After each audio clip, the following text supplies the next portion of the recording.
política, de hablar de varios temas que tienen que ver con lo que está pasando en Juntos por el Cambio y otros temas coyunturales que también marca la política, porque con quien vamos a hablar realmente se puede y te lo facilita, te lo hace mucho más fácil también, porque es una persona que tiene un gran recorrido en la política, como es ni más ni menos que el diputado nacional Alberto Asef. Asef, ¿cómo le va? Muy buenos días. Ricardo Fiorentino y Guadalupe Michel en la mañana del semáforo. ¿Cómo anda? ¿Cómo les va? Buen día, gracias por llamar. No, gracias a usted por atendernos siempre con esa deferencia. A propósito, ¿no? Si, muchos años en política, ¿piensa jubilarse alguna vez? Sí, lo que pasa es que de la política uno no puede jubilarse porque la llevan en la sangre y yo creo que hasta el último aliento uno tiene siempre una participación, no puede prescindir ni eludir la cosa pública, pero por supuesto, y además siempre estamos a disposición de las nuevas camadas que en nuestro partido, por ejemplo, siempre estamos alentando con cursos de capacitación, con participación abierta, partido de puertas abiertas para que, alentando a que sean protagonistas, no tenga duda de que ahora, Alberto, hay además una renovación permanente del partido, sin perjuicio de que, por ejemplo, el otro día en una esquina de Mar del Plata me encontré con alguien que participó en la juventud del partido cuando se iniciaba y a los abrazos me dijo, estoy como el primer día y han pasado 37 años, es decir que es una gran satisfacción que la gente que estuvo desde un comienzo en este tramo tan decisivo del andar del partido y de la política nacional se reconozca y se reencuentre con lo que fue su inicio, quiere decir que no fue en vano lo que se hizo. Yo le digo la verdad que la jubilación llega naturalmente, pero no hay que olvidarse de que hay una enfermedad que se llama la jubilopatía. Sí, totalmente. De pronto el que cesa la actividad se muere en vida. Así que A propósito, hablando de estas capacitaciones a los nuevos políticos, uno escuchándolo, viéndolo a usted hacer política, ¿cree que las nuevas camadas de los políticos tienen algo de los políticos de raza? Sí, siempre surgen personas que tienen en sus venas, en su sangre la política, en el sentido más excelso de la palabra, ¿no? Es decir, la idea de servir, de ocuparse de las cosas generales, de la cosa pública. No hay mucha gente que se ocupe de lo común. En general la gente con toda razón se ocupa de lo suyo, de su familia, de su entorno, de su vecindad a lo sumo, pero el quien se ocupa de la cosa de todos es una bendición de Dios que tengamos ese tipo de personas. Lo que pasa es que naturalmente, desgraciadamente se ha desnaturalizado, porque mucha gente dice ocuparse de la cosa pública y después se ocupa de la propia. Ahí está. Hoy en día creo que se ve mucho de eso. ¿Qué edad tenía usted cuando comenzó en la política, Asef? Yo iba con amigos de mi padre a la Plaza 11 a escucharlo a Balbín. Le diría año 58, tenía 12 años. Y me quedaba embelesado como si fuera una fiesta de adolescentes o de preadolescentes. Para mí era una maravilla escucharlo, por ejemplo, a Balbín, y me embebía de cada palabra y de cada gesto y empecé a compenetrarme de la política muy temprano, muy temprano. Leía los diarios. En aquel entonces... Mi padre estaba preocupado porque leía 3 diarios. En aquel entonces, no había tanta grieta o tantas internas políticas como hay ahora, ¿no? Sin ir más lejos en su partido. No, perdón. La grieta era brutal en ese momento, discúlpeme. ¿Cómo era? Y Balbín había ordenado que ningún radical, ni siquiera un afiliado común, raso, debía conversar con el doctor Frondizi, que era el presidente. Es decir, que el diálogo estaba no solamente, no existía, estaba absolutamente, expresamente cortado, no podía dialogarse con el presidente de la República. Mire si había grieta. Hoy por lo menos la grieta no impide ciertos diálogos institucionales mínimos, pero existen. En aquel momento Larralde era el único que hablaba con Frondizi, pero tampoco en forma pública, y cuando murió Larralde en el año 62, Frondizi por televisión, que él hablaba todos los jueves, como presidente en ese último periodo de su mandato, por decir, fue derrocado en marzo del 62, dijo, le rindo homenaje al dirigente, mi amigo Crisólogo Larralde, que por ser mi amigo tuvo problemas en su partido. Es decir, fíjese que hasta qué grado llegaba la cuestión. Y bueno, y hoy si tengo que hacer un paralelismo en Juntos por el Cambio, ¿quién prohíbe a quién? No, en Juntos por el Cambio nadie prohíbe nada. Juntos por el Cambio hay rispideces, hay rispideces, pero no hay diálogo, se conversa habitualmente, hay conversación entre todos los sectores, incluso con todos los partidos coaligados. Yo le pongo mi referencia, yo converso con todos los dirigentes de Juntos por el Cambio, de todas las proveniencias. Somos 7 partidos y yo tengo contacto con los 7, por ejemplo, y todos tenemos una fluidez en ese diálogo. Yo me siento en el recinto, en la Cámara de Diputados, en medio de los dirigentes de Juntos de Coalición Cívica, varios diputados de la Coalición Cívica, Mónica Frade, por ejemplo, se sienta delante mío, el diputado Mansi de Catamarca, también de la Coalición Cívica, y tenemos un diálogo permanente, lo mismo que con los diputados del PRO, que estarían alineados con Larreta. Tenemos una muy buena relación, pero por supuesto que... Y entre las cabezas, ¿no? Porque usted entre los legisladores tiene que haber también una cercanía, una comunión, que puede no emitirse sonido entre sí, pero me refiero, de pronto una Patricia Burrich, un Morales, una Lilita, sin ir más lejos, el expresidente Macri. Entre ellos sí hay muchas rispideces. Yo he estado en la última reunión de la Mesa Nacional de Juntos por el Cambio, que se hizo en febrero. Sí, me acuerdo.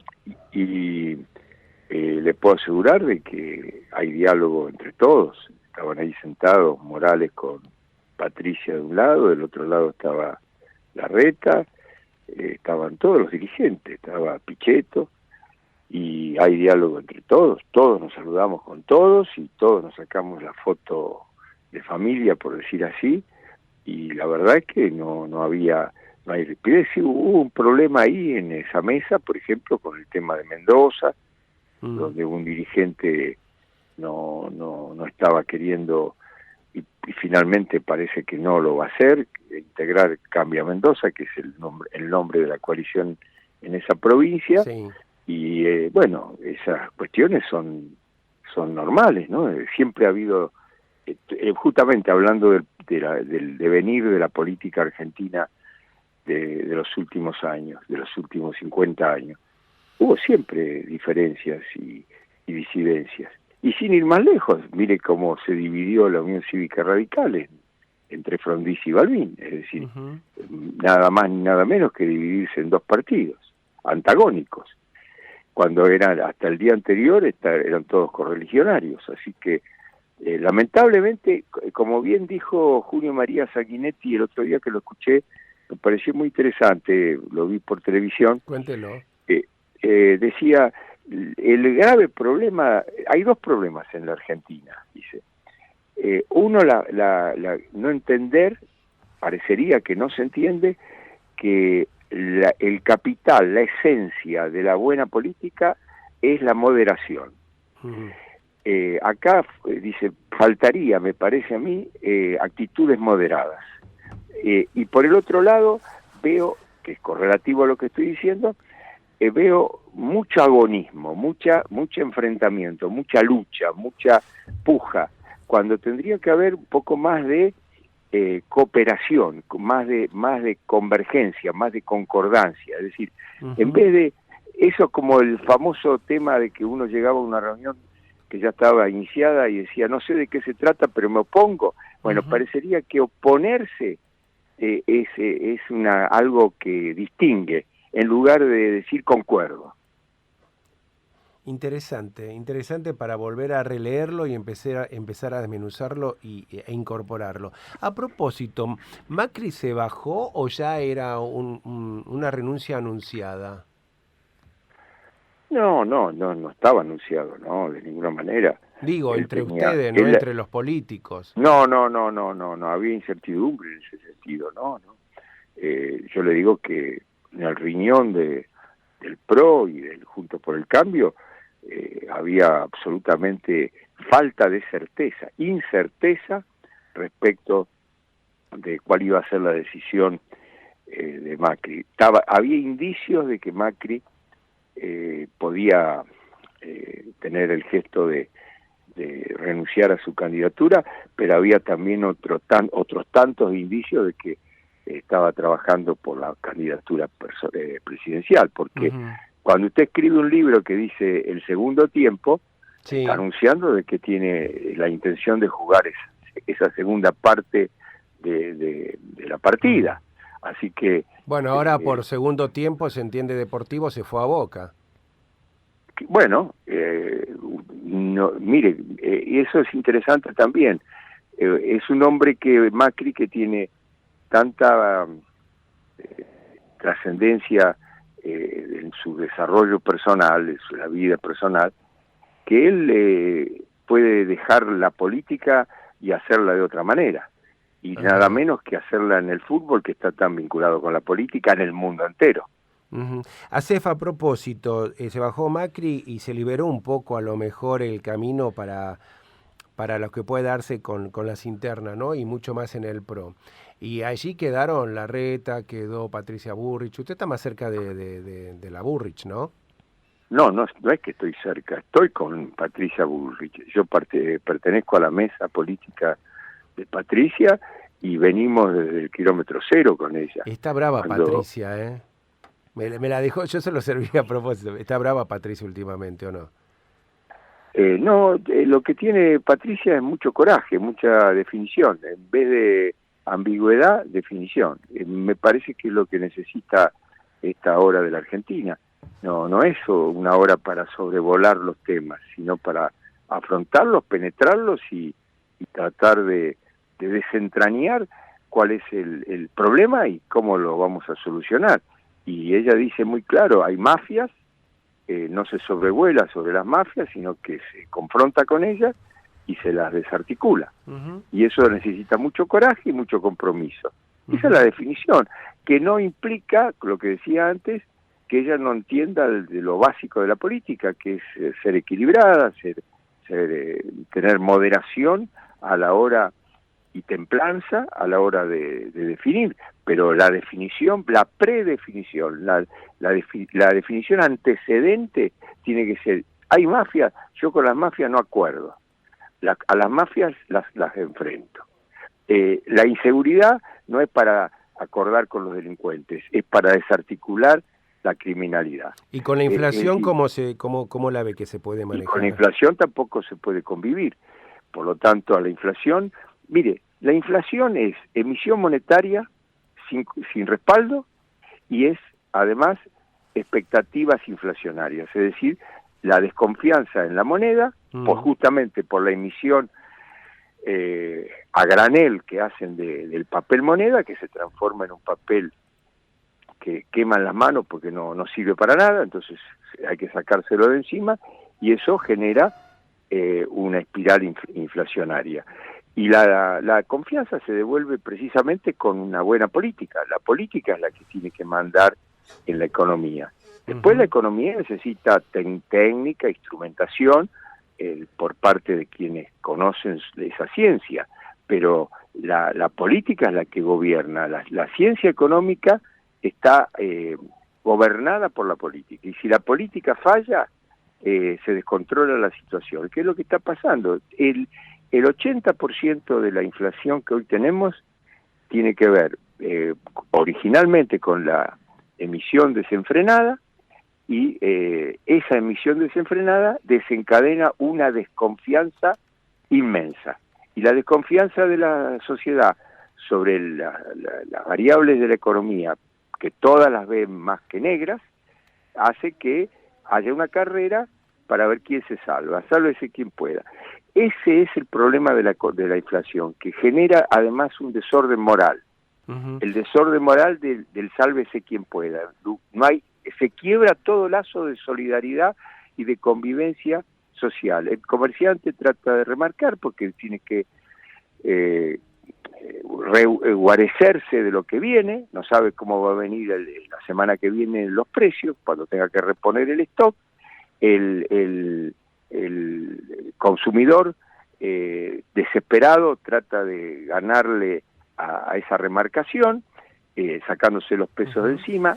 Cuando el dinero circula a mucha velocidad, es decir, pasa de mano en mano rápidamente, es cuando se está en las puertas de una situación inflacionaria descontrolada. En cambio, cuando hay ahorro, es porque el dinero vale, y entonces se lo conserva como un resguardo, pero y eso hace que se valorice. Alberto, tenemos pocos minutos en el programa, no quiero dejar de preguntarle porque se acercan las PASO. Buen análisis el punto de vista económico. A propósito, ¿cómo ve las PASO? Ustedes, obviamente, empezamos hablando de una persona que hizo toda su vida política, es un gran armador político también. De hecho, fue por este lado la entrevista. Y tener en cuenta, ver la óptica de un hombre que toda su vida hizo política, que estuvo al lado de los mejores y de los mejores jugadores de la política también. ¿Cómo vienen las PASO para Juntos por el Cambio? Las PASO vienen complicadas porque hay mucha apatía, más que apatía, hay rechazo de mucha gente al sistema político, a lo que es la dirigencia política. Hay un reproche muy grande de la gente. Entonces, yo avisoro que va a haber lamentablemente mucha abstención, mucha gente que no va a ir a votar. Eso no favorece para nada el cambio. El cambio necesita de militancia, de participación, de protagonismo de la gente, de una ciudadanía activa, pero de todas maneras veo que no hay otra alternativa que Juntos por el Cambio, y dentro de Juntos por el Cambio va a ganar Patricia Bullrich la elección PASO, y quien gana la elección PASO es el presidente de la República. Si aparece Cristina en escena, ¿cambia todo el tablero del que está hablando usted? Es una leve modificación. Cristina se está devaluando mucho. A la par del peso se devalúa. Alberto Assef, muchas gracias por este contacto, gracias por su tiempo, y no se jubile la política. Gracias. Buenas tardes, buenos días. Buenos días, buena mañana para usted. Era el diputado nacional Alberto Assef. Desde los 12 años que está haciendo política, tiene 80. Estuvo armador político, en la provincia de Buenos Aires lo conocen mucho. Toda la vida política. ¿Y usted toda la vida en radio? Sí, prácticamente. Bueno, ¿nos despedimos? ¿Mañana viene? Sí, mañana paso. Bueno, hablando de las PASO, gracias a vos por haber estado este día. Gracias por la compañía. Gracias a vos, Ricardo.